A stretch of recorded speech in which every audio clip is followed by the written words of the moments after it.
ದಸರಾ ಮಹೋತ್ಸವಕ್ಕೆ ಅದ್ಧೂರಿ ಚಾಲನೆಯೇ ಸಿಕ್ಕಿತ್ತು. ಸಾವಿರಾರು ಜನ ಕೂಡ ಸೇರಿದ್ದರು. ಆದರೆ ಮೂಡಾ ಸಂಕಷ್ಟದಲ್ಲಿ ಸಿಕ್ಕಾಕೊಂಡಿರುವ ಸಿಎಂ ಸಿದ್ದರಾಮಯ್ಯ ಮುಖದಲ್ಲಿ ಮಾತ್ರ ನಗುವೇ ಇರಲಿಲ್ಲ. ಕಂಪ್ಲೀಟ್ ಮಂಕಾಗಿ ಹೋಗಿದ್ರು. ಆದ್ರೆ ಯಾವಾಗ ವೇದಿಕೆ ಮೇಲೆ ಶಾಸಕ ಜಿಟಿ ದೇವೇಗೌಡ ಭಾಷಣ ಮಾಡ್ತಾರೋ ನೋಡಿ, ಸೀನೆ ಚೇಂಜ್ ಆಗ್ಬಿಡ್ತು. ಸಿದ್ದರಾಮಯ್ಯನವರಿಗೆ 100 ಆನೆ ಬಲವೇ ಬಂದಂತಾಗ್ಬಿಡ್ತು. ಮೈಸೂರು ದಸರಾದಲ್ಲಿ ಎದ್ದಂತ ಮೂಡಾ ಕೆಸರು ಏನು ಹಾಗಾದ್ರೆ ತೋರಿಸ್ತೀವಿ ನೋಡಿ.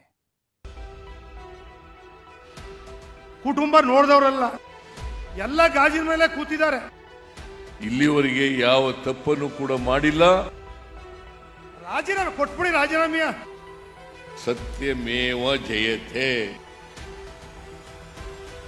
ಪೂಜೆ ಜೊತೆಗೆ ಹಗರಣದ ಮಾತು. ನಾಡ ಹಬ್ಬದ ಉದ್ಘಾಟನೆಯಲ್ಲೂ ನಾಡದೊರೆಯ ಹೊಗಳಿಕೆ. ವಿಶ್ವವಿಖ್ಯಾತ ಮೈಸೂರು ದಸರಾ ಮಹೋತ್ಸವ ಸಂಪೂರ್ಣ ಮುಡಾಮಯವಾಗಿತ್ತು. ಮಹಿಷಮರ್ದಿನಿ ಪೂಜೆಯಲ್ಲಿ ಮಾರ್ದನಿಸಿದ್ದು ಮುಡಾ ಮತ್ತು ಜೆಡಿಎಸ್ ಶಾಸಕ ಜಿಟಿ ದೇವೇಗೌಡ ಆಡಿದ ಮಾತು. ನಾಡ ಹಬ್ಬ ಮೈಸೂರು ದಸರಾ ಉದ್ಘಾಟನೆಯಲ್ಲೂ ಮುಡಾ ಪಾಲಿಟಿಕ್ಸ್. ಸಿಎಂ ಸಿದ್ದರಾಮಯ್ಯ ಪರ ಜೆಡಿಎಸ್ ಶಾಸಕ ಜಿಟಿ ದೇವೇಗೌಡ ಬ್ಯಾಟಿಂಗ್. ಮುಡಾ ಹಗರಣದಲ್ಲಿ ಸಿಲುಕಿರೋ ಸಿಎಂ ತಮ್ಮ ಸ್ಥಾನದಿಂದ ಕೆಳಗಿಳಿಯಲೇಬೇಕು ಅಂತ ಬಿಜೆಪಿ ಜೆಡಿಎಸ್ ನಾಯಕರು ಕೂಗೆಬ್ಬಿಸಿದ್ದಾರೆ. ಹೋದಲ್ಲಿ ಬಂದಲ್ಲಿ ಸಿಎಂಗೆ ರಾಜೀನಾಮೆ ಆಗ್ರಹವನ್ನೇ ಮಾಡ್ತಿದ್ದಾರೆ.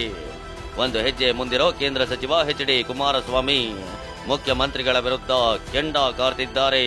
ಆದರೆ ಇದೇ ಜೆಡಿಎಸ್ ಪಕ್ಷದ ನಾಯಕ, ಜೆಡಿಎಸ್ ಕೋರ್ ಕಮಿಟಿ ಅಧ್ಯಕ್ಷ ಜಿಟಿ ದೇವೇಗೌಡ ಇವತ್ತು ಸಿಎಂ ಪರ ಬ್ಯಾಟ್ ಬೀಸಿದ್ದಾರೆ. ಸಿದ್ದರಾಮಯ್ಯದವ್ರು 136 ಜನ ಡಿಕೆ ಗೆದ್ದಿದ್ದಾರೆ. ಆ ರಾಜೀನಾಮೆ ಕೊಟ್ಬಿಡಿ ರಾಜೀನಾಮೆ ಕೊಡ್ಬೇಕಾ? ಜಿಟಿಡಿ ಈ ಮಾತಿಗೆ ಸಾಕ್ಷಿಯಾಗಿದ್ದು ಮೈಸೂರಿನ ಚಾಮುಂಡಿ ಬೆಟ್ಟದಲ್ಲಿ ನಡೆದ ದಸರಾ ಉದ್ಘಾಟನೆ ಕಾರ್ಯಕ್ರಮ. ಬೆಳಗ್ಗೆ 9:15ರಿಂದ 9:40ರೊಳಗಿನ ಶುಭ ವೃಶ್ಚಿಕ ಲಗ್ನದಲ್ಲಿ ನಾಡ ಹಬ್ಬ ದಸರಾಗೆ ಚಾಲನೆ ನೀಡಲಾಯಿತು. ಹಿರಿಯ ಸಾಹಿತಿ ಡಾಕ್ಟರ್ ಹಂಪ ನಾಗರಾಜಯ್ಯ ದಸರಾ ಉದ್ಘಾಟಿಸಿದ್ರು. ಪ್ರತಿ ವರ್ಷದಂತೆ ಈ ಕಾರ್ಯಕ್ರಮ ನಡೆದಿತ್ತು. ಅಷ್ಟೇ, ಆ ಬಳಿಕ ಇಡೀ ವೇದಿಕೆ ಕಾರ್ಯಕ್ರಮ ಮುಡಾಮಯ ಆಗಿತ್ತು. ಕಾರ್ಯಕ್ರಮದ ಅಧ್ಯಕ್ಷತೆ ವಹಿಸಿದ್ದ ಚಾಮುಂಡೇಶ್ವರಿ ಕ್ಷೇತ್ರದ ಶಾಸಕರು ಆಗಿರೋ ಜಿಟಿ ದೇವೇಗೌಡ ಮಾತಿನಲ್ಲೂ ಸಿಎಂರನ್ನ ಹಾಡಿ ಹೊಗಳಿದ್ರು. ಅದರಲ್ಲೂ ನೇರವಾಗಿ ಮುಡಾ ಅಖಾಡಕ್ಕೆ ಇಳಿದ ಜಿಟಿಡಿ. ಎಫ್ಐಆರ್ ಆದ್ರೆ ರಾಜೀನಾಮೆ ಕೊಡಬೇಕಾ, ಕುಮಾರಸ್ವಾಮಿಯನ್ನ ಕೇಳಿದ್ರೆ ಕೊಡ್ತಾರಾ ಅಂತ ನೇರವಾಗಿ ತಮ್ಮ ನಾಯಕನನ್ನೇ ಪ್ರಶ್ನಿಸಿದ್ರು.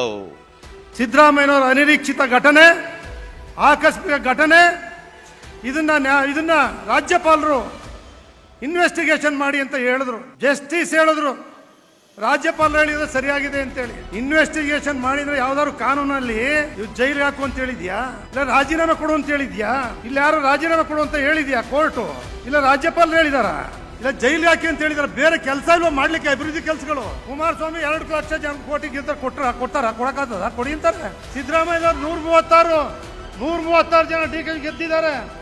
ಆ ರಾಜೀನಾಮೆ ಕೊಟ್ಬಿಡಿ ರಾಜೀನಾಮೆ. ಯಾರ್ಯಾರಿಗೆ ಎಫ್ಐಆರ್ ಆಗಿದೆ ಎಲ್ಲರೂ ಕೊಡಿ ಎಲ್ಲರೂ ತಾಕತ್ತಿದ್ರೆ ಏನ್ರಿ. ಅದ್ ಬಿಟ್ಟು ಕಾನೂನು ಪ್ರಕಾರ ಏನ್ ಬರುತ್ತೆ, ನ್ಯಾಯಾಲಯ ಇದೆ, ತೀರ್ಪುಗಳು ಕೊಡ್ತವೆ. ಅದ್ರ ಪ್ರಕಾರ ಎಲ್ಲರೂ ಗೌರವ ಕೊಡ್ಬೇಕು, ನಡೀತಾರೆ. ಅಭಿವೃದ್ಧಿ ಮಾಡಿ ಕೇಂದ್ರದಿಂದ ಏನ್ ತರಬೇಕು, ರಾಜ್ಯದಿಂದ ಏನ್ ಮಾಡಬೇಕು, ಉಪಮುಖ್ಯಮಂತ್ರಿಗಳು, ಮುಖ್ಯಮಂತ್ರಿಗಳು, ಸರ್ಕಾರ ಎಲ್ಲ ಇದ್ದೀರಿ. ಸಿಎಂ ಸಿದ್ದರಾಮಯ್ಯನವರನ್ನ ಹೊಗಳುತ್ತಿದ್ದಂತೆ ಜೆಡಿಎಸ್ ಶಾಸಕನಿಗೆ ವೇದಿಕೆಯಲ್ಲೇ ದೊಡ್ಡ ಗೌರವ ಸಿಕ್ಕಿತ್ತು. ಭಾಷಣ ಮುಗಿಸಿ ಬಂದ ಜಿಟಿಡಿಗೆ ಎದ್ದು ನಿಂತ ಗೌರವ ಸಲ್ಲಿಸಲಾಯಿತು.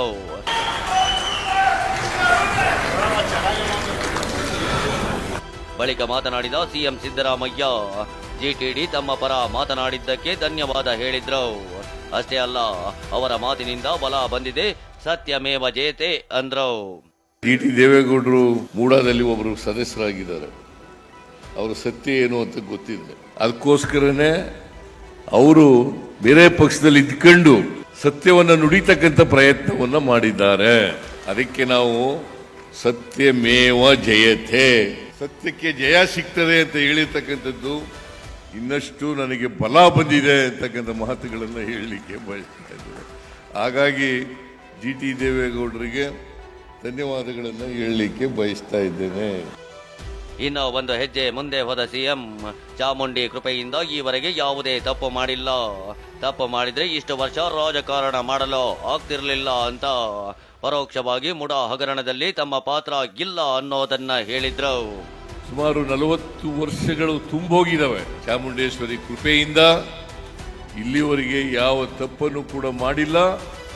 ತಪ್ಪು ಮಾಡಿದ್ರೆ ಇಷ್ಟೊಂದು ದೀರ್ಘಕಾಲ ರಾಜಕಾರಣದಲ್ಲಿ ಉಳಿಲಿಕ್ಕೆ ಸಾಧ್ಯ ಆಗ್ತಾ ಇರಲಿಲ್ಲ. ಈ ಮಧ್ಯೆ ಜಿಟಿ ದೇವೇಗೌಡ ಹೇಳಿಕೆ ಕಾಂಗ್ರೆಸ್ ನಾಯಕರಿಗೆ ಅಸ್ತ್ರವಾಗಿ ಸಿಕ್ಕಿದ್ದು. ಜಿಟಿಡಿ ಹೇಳಿಕೆಯನ್ನ ಸಚಿವ ಜಮೀರ್ ಅಹಮದ್ ಸೇರಿದಂತೆ ಸಚಿವರು ಸ್ವಾಗತಿಸಿದ್ದಾರೆ. ಆದರೆ ಬಿಜೆಪಿ ನಾಯಕರು ಜಿಟಿಡಿ ಹೇಳಿಕೆಗೆ ಗರಂ ಆಗಿದ್ದಾರೆ. ದಸರಾ ಕಾರ್ಯಕ್ರಮವನ್ನ ರಾಜಕೀಯಕ್ಕೆ ಬಳಸಿದ್ದು ತಪ್ಪು ಅಂತ ಛಲವಾದಿ ನಾರಾಯಣ ಸ್ವಾಮಿ ಕಿಡಿಕಾರಿದ್ದಾರೆ. ಜಿಟಿ ದೇವೇಗೌಡರು ಸತ್ಯನ ಹೇಳಿದ್ದಾರೆ. ಈಗ ನಾವು ಅಷ್ಟು ದಿನದಿಂದ ಹೇಳ್ಕೊಂಡು ಬರ್ತಾ ಇದ್ದೀವಿ, ಸಿದ್ದರಾಮಯ್ಯ ಪಾತ್ರ ಏನಿದೆ, ಏನಕ್ಕೆ ರಾಜೀನಾಮೆ ಕೊಡಬೇಕಂತ. ಇವತ್ತು ಜಿಟಿ ದೇವೇಗೌಡರು ಹೇಳಿದ್ದಾರೆ, ಸಿದ್ದರಾಮಯ್ಯ ಅವರು ರಾಜೀನಾಮೆ ಏನಕ್ಕೆ ಕೊಡಬೇಕು, ಯಾತಿಗೆ ಕೊಡಬೇಕು, ಕೊಡೋದು ಬೇಕಾಗಿಲ್ಲ ಅಂತ.